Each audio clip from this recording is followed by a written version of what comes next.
Hello,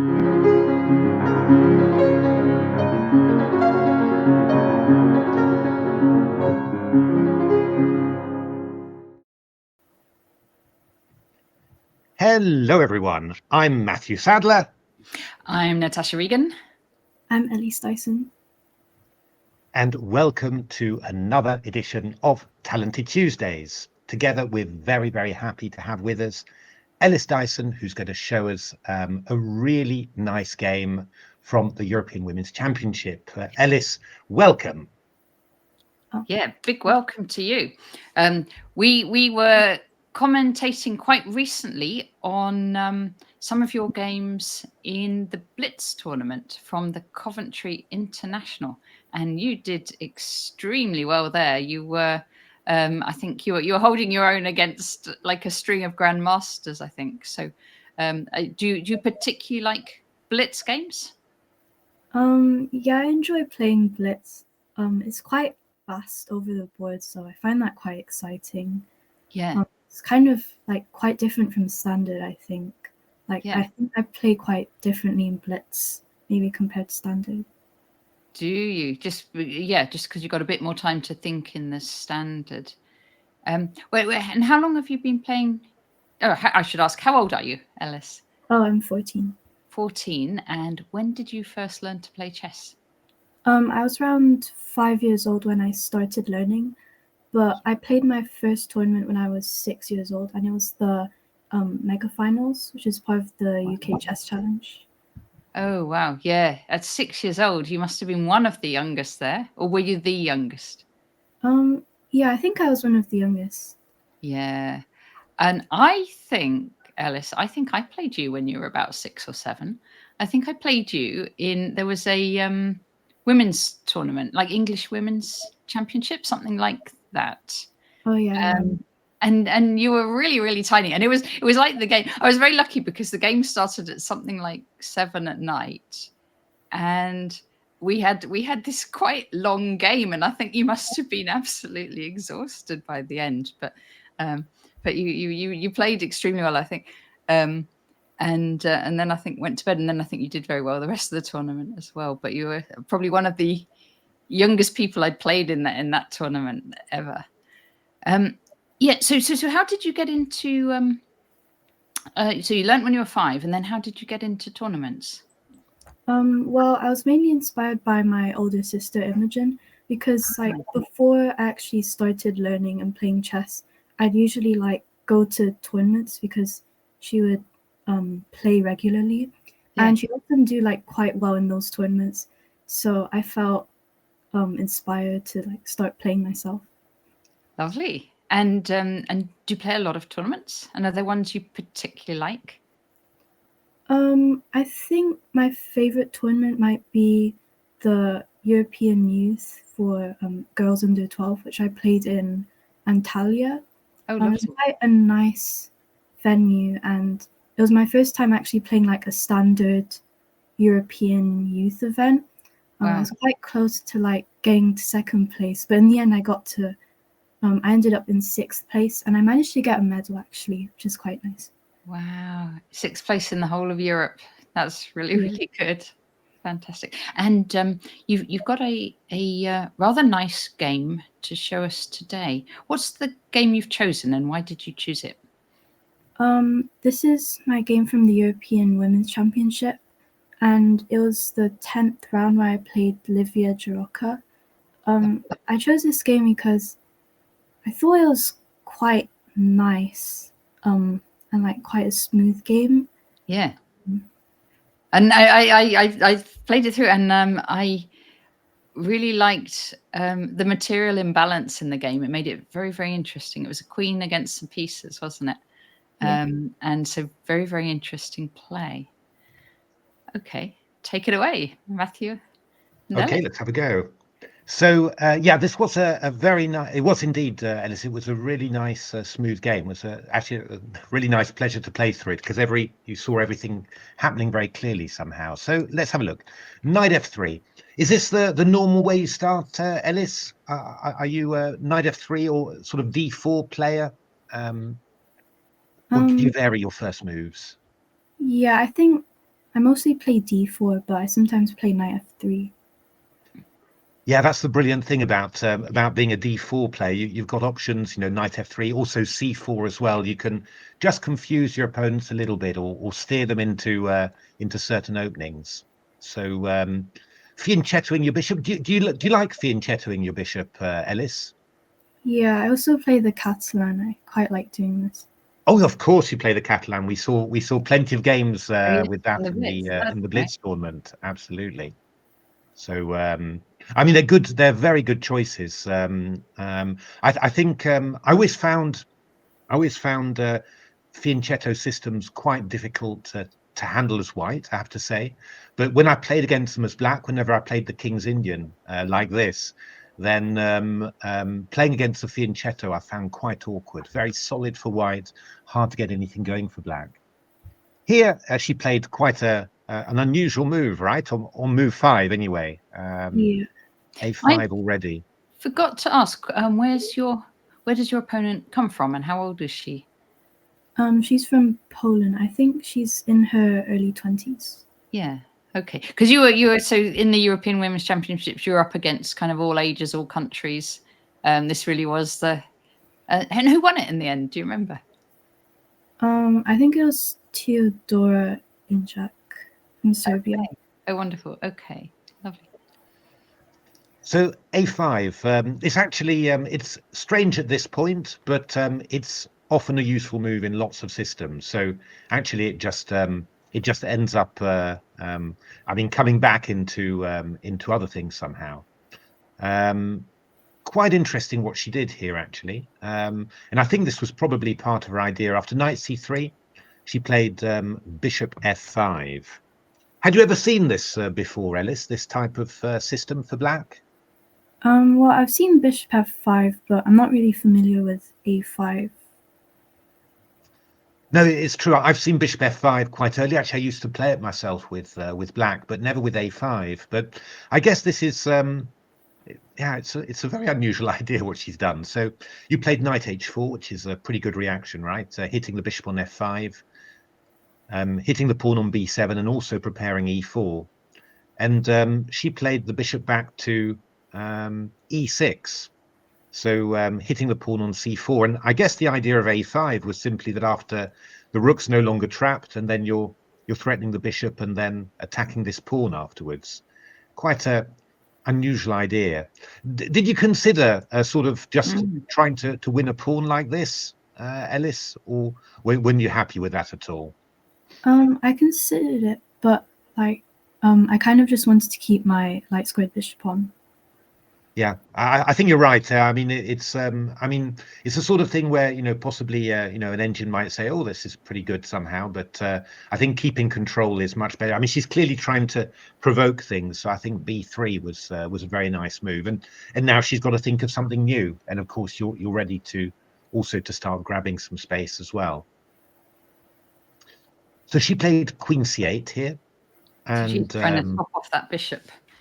Yeah, defending the pawn, maybe trying to swap off the bishop. Bishop to b2, very good, very solid. And she played a slightly surprising move here. She played the move c5. Were you expecting this one, Elis? Or what was your feeling when you saw that one? I wasn't really expecting it because I thought b5 just looks really weak now.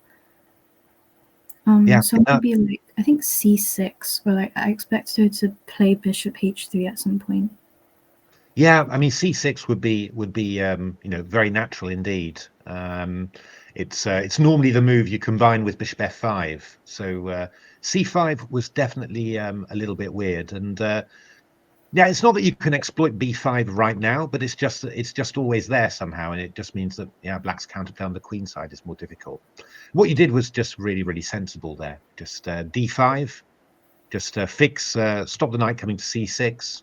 Now that b5 square, bishop h3, and then just queen c2. Again, very solid indeed, and just preparing to develop everything. And it's one of those things you're not quite sure really whether it's good for black to swap off the light square bishops. I mean, in some ways, you know, black needs some space, so exchanging off pieces is nice. On the other hand, your bishop's not really doing that much when you play d5, so swapping it off is not bad at all, really. So took there, and then oh yeah, you were careful here, right? Maybe after here, black might play a move like queen h3, I suppose, or something. Yeah. So played king takes g2. Have you played many positions of this sort of type, Elis? You know, with sort of well, especially after she played the move e5. You know, with this sort of blocked center like this. Yeah, I think I've played a few games, but it's not exactly King's Indian. I think they play like knight f6 and d6 first, and like e5. Yeah. It's quite a block situation. But what you did, I liked what you did very much indeed. It's you didn't sort of try and rush, but you just built up your pieces and just well, basically let black actually weaken herself somehow. So e4's good, of course. Queen to e2, just covering yourself, and now king to h1. I like this move very much. Was really a good idea to bring the knight back to g2, because e3 is a really good square, right, for the knight in these structures like that. How were you feeling at the moment? Were you feeling quite confident, Elis, at this stage? Yeah, I quite like my position here as well. So I thought I had the right plan of trying to get the knight into e3 and then playing f4 at some point. Yeah, I think it's brilliant. I mean, you've got the weakness on the queen side already, so you don't really need to create anything there. And yeah, the point is without black's light squared bishop, when black tries to play f5, then there's going to be lots of weaknesses, and this pawn on f5 will be weak, not supported by bishop on c8. So, and we're going to see all of those things. Very thematic, your game, actually. We're going to see all of those things. So knight c7, rook e1, just very good development there. Queen to d3, very good as well. Always good. Just making sure that your rook's opposing a queen like that. Went rook e8, and now you played f4. And here black played f5. Was this what you were expecting, Elis? You thought black was going to reply with f5 here? Yeah, I thought maybe she had to do it, like to try and get some counter play. I don't like her knight on c7 very much. It's not really doing too much, is it? No, I mean, it had to be put somewhere, I guess, to allow the rook to develop. But it's but of course, you know, if f5 comes in, then black's got no counterplay at all, and you know, white can increase slowly. And of course, well, it's what Elis said. You know, this pawn on a5, it's weakened the b5 square, so the counterplay is not really coming for black. So I guess you have to play f5, but actually, what you did, Elis, was really simple and just shows all the pain that that black has in the position, because you took on there, and black took with the g pawn. I mean, you have to try and keep some control of the light squares, and now you just took on here, and you're attacking this pawn as well, and that's when black really misses that light squared bishop, because it's not easy to defend that pawn. So knight takes c5 and queen c2 and queen g5. So how are you feeling about the position here, Elis? Were you feeling good about this one, I guess? Yeah, her pawn on f5 is like really big target now.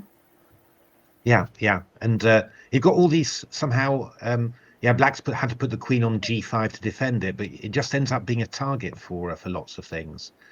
I thought this was very good. It was. I thought it was a really, because you know you could you just sort of went for it, and you know, really just took the opportunity to attack whilst you could, and I thought that this was very, very good indeed. Knight h4, just attacking the pawn, just forcing black now. Well, show me some compensation, or you're completely lost. And what if she tries to push that pawn? Do you then pin it with bishop c1? Yeah, I think bishop c1 is going to be a very strong move all the time.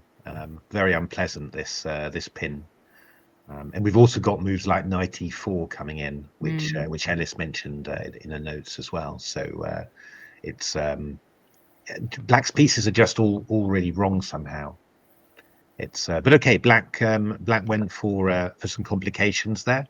I mean, there is a lot of quite a bit of open space in the white position there, because white's obviously pushed the f pawn and exchanged it. So you've always got to be a little bit careful here. But takes is very good, and then knight f5, and obviously you're covering e3 there. So this must have felt good, Elis. This must have felt really good for you. Yeah. Doing this. What did you sort of did black do a bit what you expected, or were you thinking about looking at other stuff? I think she played what was expected, because I kind of saw the knight e4 line already coming from here. Yeah, That is nice. Yeah.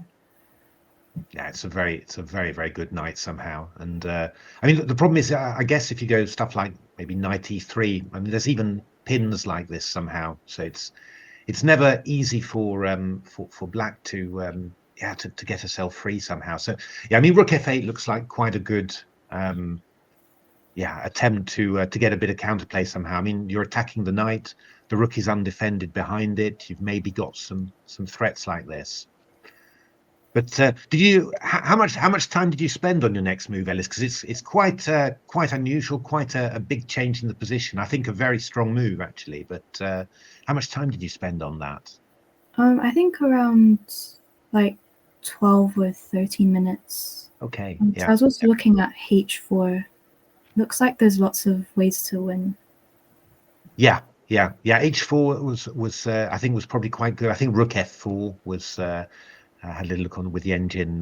Rook f4 is also possible, but yeah, I mean, it remains complicated. The pieces remain on. Well, I like very much. It was very concrete what you did, and I think after that, it's clear that nothing is going to happen to you, and it's only about you putting the game away afterwards. So I thought it was a very good concrete solution there. It's in 12-13 minutes. I think that's very good to take it. We have to analyze quite a lot to play this, I guess. Well, there's a lot of things confusing, right? And if you get it wrong, then suddenly there'll be your king you'll get a rook takes check, king there, and knight e3, and you're losing the queen somehow. So you need to be precise with it. And actually, that's what she went for. Of course, she played rook f5, and if we go knight g5, then knight e3 is rather not what you want, but simply rook f5, queen f5, and then this lovely discovered attack, knight f6 check. Takes, and it's not always easy to assess these positions, queen against two rooks or queen against three pieces. But I think one. So what you've got here, then you've got the three pieces against the queen, and you've got an extra pawn, haven't you? That you've had for a little while, and it's hard to know, is it, whether in some positions the three pieces will be good, and some positions the queen will be good. Yeah, I mean, I think one of the key things is, does black have two knights or two bishops? I think if you've got two bishops, then that's always something to be a little bit extra careful about, because two bishops combining together, they can do things from long range. Even mate a white king if you've got bishops on d4 and e4. Two knights, short range pieces. I think you're often going to exploit them with the queen, which is long range, and that's. I mean, when you were calculating, it was all based around the next sequence, right, Elis? You were thinking about what you did now. Yeah. This move, queen f5, because this is it's really nice important. for the queen, because the queen can get in. Yeah, queen's got this lovely channel in there somehow, and knight e8, queen c8. And takes on b7, so you've got two pawns now, which is really good. And then the nice thing is that well, obviously, if you can win this pawn, then the black's never going to be able to stop your outside pass pawn. But unfortunately, black couldn't find a better way to defend the pawn than this. And then well, the h pawn goes now. Three pawns and two big pass ones. I mean, that's the key thing here. And yeah, it's just very hard for the knights to find a target here. I mean, I guess black would somehow want to attack the white king, but you can't do that with 2 knights somehow.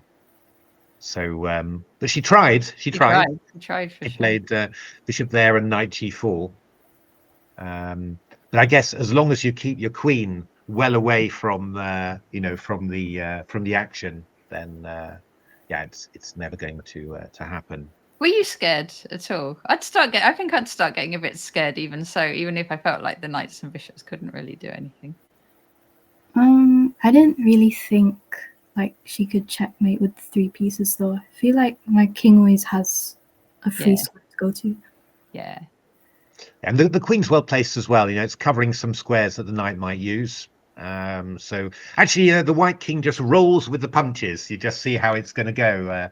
She kept on checking and finding new and exciting ways to hit the king, but actually keeping close to the knights is quite nice because the knights, they've got to reposition themselves, and every time it takes them 2 moves to reposition yourself, you move a pawn forward somehow.